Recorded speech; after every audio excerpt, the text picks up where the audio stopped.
My man Shiggy Show blowing up. I don't want to hear that till I get my check, man. All right, no, I got you. Chill out, man. We all make mistakes. It's part of human life. But for some of these famous rappers, they actually made mistakes that ultimately cost them millions of dollars. From expensive lawsuits to house foreclosures and crashed cars. We're gonna take a look at these rappers' biggest mistakes, which cost them millions. Be sure to watch this entire video, as you won't want to miss out on these crazy mistakes made. Also, leave a like and subscribe to the channel to never miss a single upload. A simple reminder on how to enter our brand new giveaway. We will be giving away either an iPhone X Max, the new iPad mini, or a MacBook Pro. It's really your choice. So be sure to leave a like, comment the keyword, subscribe, and turn on notifications to enter the giveaway. It's really that simple. Go for it.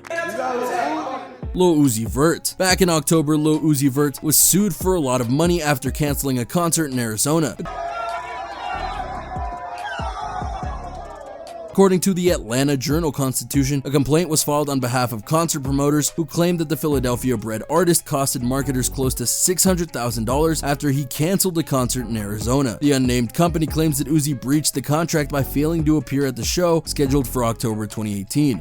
This was definitely a huge setback that almost caused Uzi to completely give up his rapping career. Luckily, he was able to figure things out and went on to release his newest hit album, Eternal Take. It's an animal. It appears Lil Uzi Vert is back on track and better than ever despite that downfall. I looked at a tree the other day, like really looked at a tree. At a tree? Yeah. What does the tree do? Nothing, it was a tree. Because it can't beat me. Future signed a deal with Rocco's A1 Recordings in 2011, but the rapper apparently breached the contract and was sued for management and finder fees. To settle the case, Future and Epic allegedly gave all the royalties from his next two albums to Rocco. In addition, Future would also hand over Rocco half of all touring revenues for the next 2 years. For then President L.A. Reid and Epic to get back the advance that they will forfeit while Future pays Rocco back. Future signed a 360 deal with L.A. For the next 5 years, or until all back advancements are paid for, Future would give a portion of any deals made outside of music to Epic. The front end on all of the Atlanta rappers' music money would also be collected by Epic. You hearing this interview right now like you got 5 kids. But you have Future's ex Ciara also sued the rapper for a false light claim, which in turn was an amended claim from the defamation suit he initially filed against him. 4 women that you have to deal with. Yeah. And it seems tough. No, it's not. Future Hendrix has made an agreement to issue a general apology and also to not make any negative comments about her. In addition, he would also not talk about custody arrangements in interviews. He make about 75 a show, that's why. Breaking any of these agreements would warrant up to $5 million US. Right. Nah, don't say that. You got man trying to get more money. But as you can see, Future definitely went through some tough times with his money here and lost a lot along the way. How do you keep your pants up when you're performing? It's incredible. Belt. But they're about to fall down. The belt must be really tight. Belt. Poem session. Travis Scott. Travis Scott is facing legal troubles over claims he allegedly sampled the guitar melody without giving proper credit on his smash hit single Highest in the Room. The writer, producer, and hip-hop music mogul has been in a similar dispute before with 3 6 Mafia surrounding his track No Bystanders.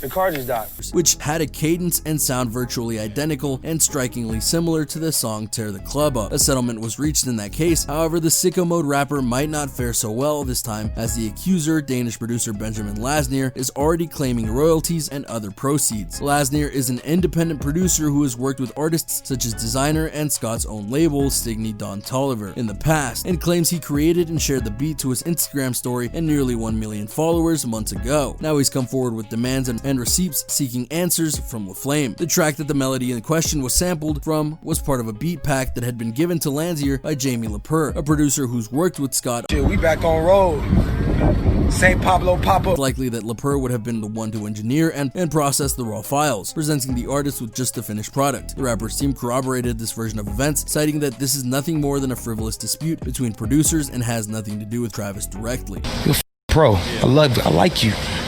You smart, you loyal. But either way, the lawsuit definitely didn't go over too well and had a toll on Travis's career for sure. I'm Mr. Kid. Hey everybody, how you doing? He like, I want the Tweety Bird. I want the Batman. SpongeBob. Rich the Kid. Back in February of this year, Rich the Kid was allegedly sued by his management. According to a report by TMZ, Blueprint Artist Management has filed a breach of contract lawsuit against the rapper for $3.5 million. Hold on. Hold on. Damn. Oh. What Put the photos. In the suit, the management company claims that Rich has failed to pay fees from the recording deal they struck back in 2017. Blueprint claims they've repeatedly asked to Rich to fulfill his contractual obligation, but insists that the Plug Walk rapper has failed to pay them millions of dollars. The Plug. Tell us about the creative process behind that joint right there. Took me 6 minutes to make that song. The company is suing Rich for breach of contract and demands that the rapper pay them what they are allegedly owed. Kendrick Lamar has been accused of using unauthorized samples more than once in his career. The not-so-good kid has faced allegation from Bill Withers, photographer Giordano Cipriani, and Eric Wolfson of the Alan Parsons Project in the past decade alone. It's showing what I go through, showing what I've been through. The first notable case of plagiarism that Lamar was wrapped in involved a sax riff from The Thorn, a jazz track first performed by pianist Eric Reed and drummer Willie Jones III. Kendrick allegedly flipped that segment into a trumpet riff on the song Rigor Mortis from his debut album, Section 80. Negatively or in a positive way, and coming all the way back. The details of this particular court case were kept under wraps, but we do know that the initial lawsuit asked for $1 million in compensation. Damn indeed. Bro, what's up, boy? I'm saying, I heard you gave me $250. I don't know what my check is at, bro. Nah, it's cause when I call Universal, they said like it's international from Canada to New You so it's on the way. So you went on and started that rumor and shit. I ain't get my check yet, right? Nah, it's on the way, baby. Drake. Now this one isn't a lawsuit, I promise. Instead, Drake lost over $200,000 while gambling. Hours after taking the stage in Philadelphia for an Aubrey and the Three Migos tour stop on September 16, 2018, the rapper arrived in Atlantic City, New Jersey, where he delivered a shorter set of 5 hits at Dare nightclub at the Hard Rock Hotel and Casino. After the show, which didn't start until about 3 a.m. on Monday, September 17th, Drake decided he wanted to gamble at the hotel's casino, and well, he lost nearly $200,000 before the sun came up. The casino accommodated the rapper and his crew inside a private high rollers area and made sure he was more than comfortable as he gambled, even opening up one of its restaurants, the Sugar Factory, after hours so Drake and his boys could eat mini burgers, chicken fingers, and french fries. Well, it appears Drake went a bit too over the top in this instance as it resulted in him losing over $200,000. Definitely a big mistake on Drake's end. 6ix9ine lawsuit. Recently, 6ix9ine was sued for over $150 million by a woman who said she was caught in crossfire of the rapper's retribution against gang members in 2018. The woman, who only identifies herself as Jane Doe, is suing the rapper for battery and assault, claiming his actions caused her grievous physical and mental injuries, as well as emotional and mental distress. She's seeking $75 million in damages and $75 million in punitive damages. In a complaint filed in the New York Supreme Court and obtained by Billboard, the woman says she's filing her case because she's afraid about gang retaliation. She said that on July 16, 2018, in the courtyard area of Smurf Village in New York, that members of the 9 Trey Bloods began filming a music video without permission from the building. When 6ix9ine learned of the video, he instructed several fellow 9 Trey members to fire multiple shots into the courtyard of Smurf Village at the other members of the 9 Trey, who believed were responsible for orchestrating his kidnapping, according to court papers. Doe says she was standing in the courtyard when the shots were fired, and she was hit in the left foot by a stray. She says the shots caused her to fall to the ground, causing her to also injure her knee and back. Since the incident, she says she has undergone surgery as well as physical therapy and treatment by a psychologist. Doe says the injury also caused her to be disqualified from proceeding with her acceptance into the New York City Police Academy. This was definitely a huge mistake on 6ix9ine's part, and I bet he wasn't happy at all to be hit with a $150 million lawsuit just weeks after being released from the cell. Picasso is dead.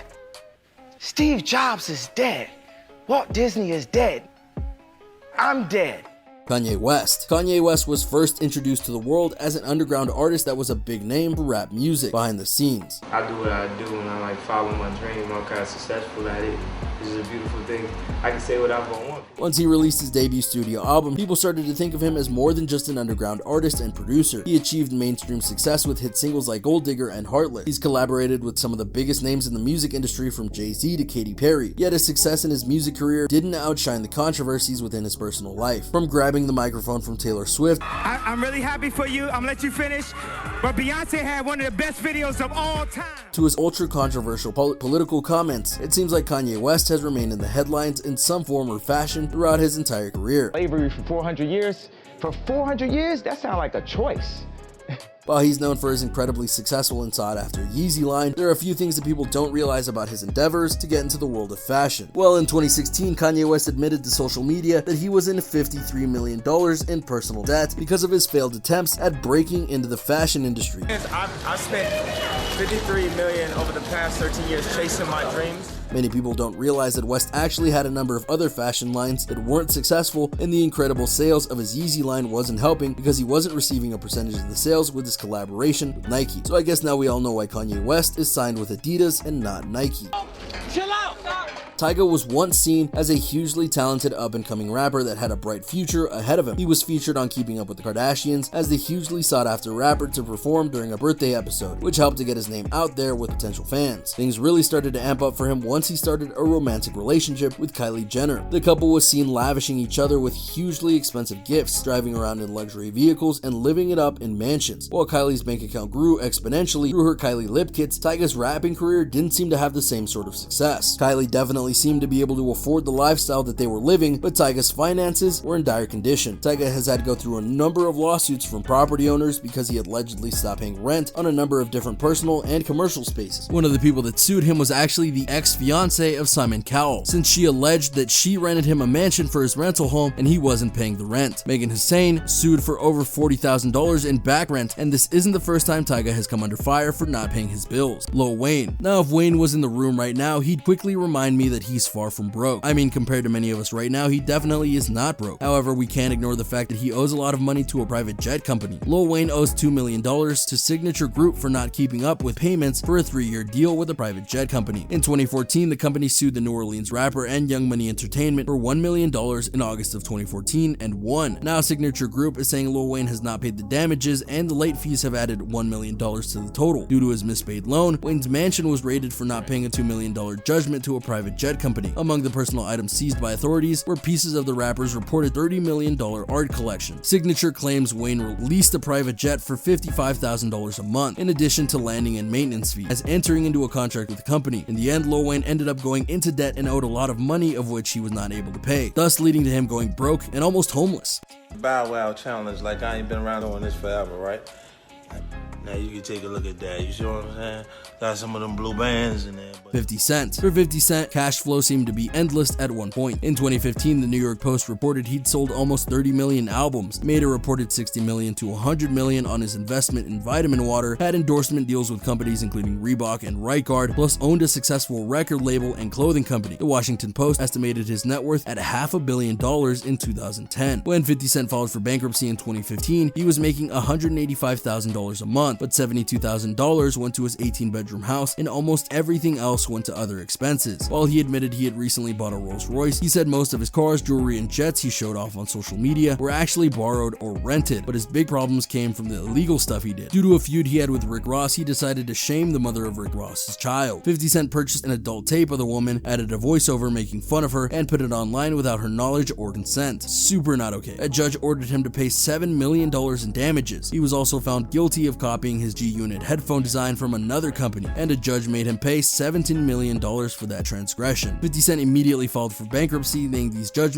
these judgments plus other debts exceeded his mere $25 million net worth. In 2016, he settled his bankruptcy case, promising to pay $23 million to his creditors over 5 years. Wow, no wonder 50 Cent has completely fallen off. Lil Yachty. Lil Yachty's love for expensive bling cannot be ignored. Whether he's purchasing new diamond pieces to add to his already massive collection or gifting them to close friends in the music industry, the rapper is known for dropping some big checks on jewelers. While we've never heard of Yachty experiencing any financial issues, reportedly a celebrity jeweler sued the rapper for breach of contract after allegedly receiving a bounce check for $70,000. The news source reports Gunvin said it had been doing business with the flame-haired artist since 2017, sending him jewels that he would later pay for if he decided to keep, including a $175,000 white gold diamond ring, a rose gold Patek Philippe watch that's worth $195,000, a white gold Rolex for $95,000, and a white gold tennis bracelet for $200,000. The report continued, the suit says Lil Yachty paid off more than half of the more than $600,000 balance for more than 20 pieces, but the jeweler said he still owes $233,000, and the last check he wrote for them for $70,000 bounced. The lawsuit definitely dropped Lil Yachty back as it cost him a lot of money. And Gucci Mane. Ever since getting out of the cell, Gucci Mane's been a changed man, living healthier, making better life decisions, and setting a good example for the kids. However, before his 3-year bid behind bars, things weren't always as straight edge and clean cut for for Guwap. In May 2012, the Atlanta rapper lost $274,523 to a battle in court after the New York jewelry company Raffaello & Co. sued the rapper for stealing diamonds. The company claimed that it loaned the rapper a $130,000 diamond pinky ring as well as a diamond necklace and bracelet worth $110,000. Gucci was given 15 days to either pay for them or return them, but the rapper only managed to compensate $40,000. To make things worse, Gucci never showed up to court. After a lien was placed on the rapper's property, he still did not respond.